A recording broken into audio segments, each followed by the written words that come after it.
আসসালামু আলাইকুম বন্ধুরা, আপনারা যদি একটু নিরিবিলি একটু শান্তিতে তৃপ্তি সহকারে জীবনটা পরিচালিত করতে চান তাহলে কখনো লোন কিস্তির এই হারামের বেড়াজালে কখনো আটকাবেন না। এই হারামের বেড়াজালে যদি একবার আটকে যান ভাই, কখনো আপনি এই জীবনে সুখ পাবেন না, পরকালেও সুখ পাবেন না।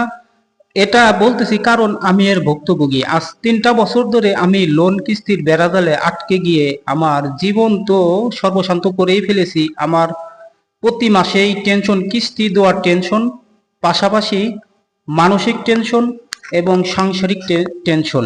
এই কিস্তি চালাতে গিয়ে আমার খামারের ভালো ভালো গরু কিন্তু আমি অলরেডি 5টা বিক্রি করে দিছি, তারপরেও কিন্তু আমি কিস্তিটা পরিশোধ করতে পারি নাই। কারণ এই কিস্তি টানতে যে দেখা যায় আর এক জায়গা থেকে আমাকে সুদে টাকা এনে তারপরে কত মাসে কিস্তি পরিচালনা করতে হয়েছে। একটা মাসও কিন্তু আপনাকে ছাড় দেবে না এনজিও গুলো।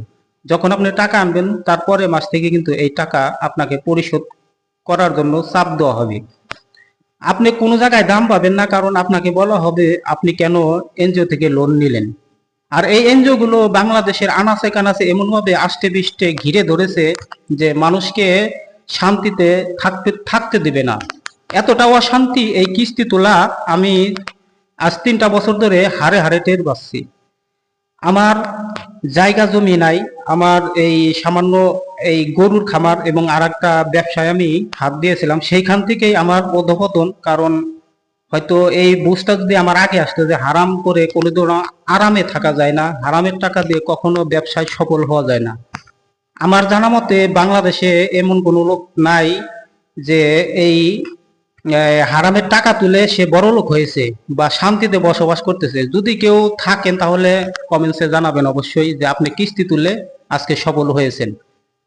80% না, 99% লোকই কিন্তু কিস্তি তুলে আজ অশান্তিতে জীবনযাপন করতেছে। তাদের খাওয়া দাওয়া ঘুম সবই বন্ধ।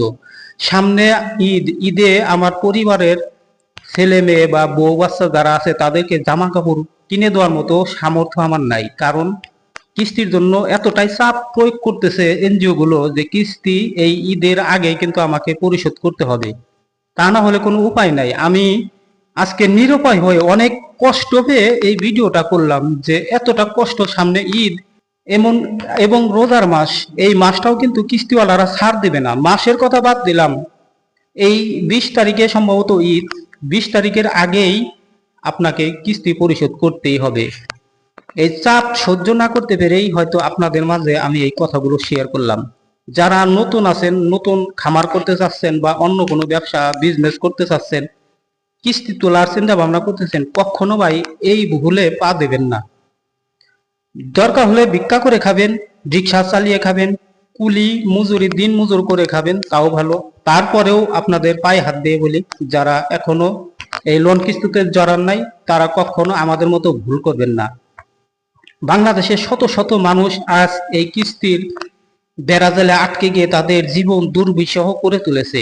আমি আজকে 3টা বছর ধরে এই কিস্তির জ্বালা বুকে নিয়ে ধুকে ধুকে মরতেছি। হয়তো আমার মাঠে যদি জমি থাকতো আমি বিক্রি করে এই বেড়াজাল থেকে বেরিয়ে আসার চেষ্টা করতাম। আমার তো তাও নাই। এতটা কষ্ট নিয়ে জীবন যাপন করি, সময়তে মনে হয় যে হয়তো আজকে যদি মারা যেতাম আমি এই জ্বালা থেকে শান্তি পেতাম, অন্তত এই কিস্তির জ্বালা থেকে। হয়তো পরকালেও আল্লাহ তাআলা ভয়াবহ শাস্তি নির্ধারণ করে রাখছে, কারণ এই হারামের ভিতরেই আমি জীবন যাপন করতেছি। এইখান থেকে বাইর হওয়ার অনেক চেষ্টা করতেছি, তারপরে পারতেছি না। কারণ একবার জড়িয়ে গেলে সে এই কিস্তির জ্বালা বা এই লোনের জ্বালা থেকে একবার জড়িয়ে গেলে সেখান থেকে বের হওয়া খুবই মুশকিল। আবারও অনুরোধ করব আমার দাদা ভাইদের কাছে, যারা প্রবাসী আছেন বা অনেক ভাই ব্রাদার আছেন যারা হয়তো চিন্তা ভাবনা করেছেন লোন কিস্তি তুলে ব্যবসা করবেন, কখনো করবেন না। আপনাদের পায়ে হাত দিয়ে বলি, সকলে ভালো থাকবেন। আসসালামু আলাইকুম, ধন্যবাদ।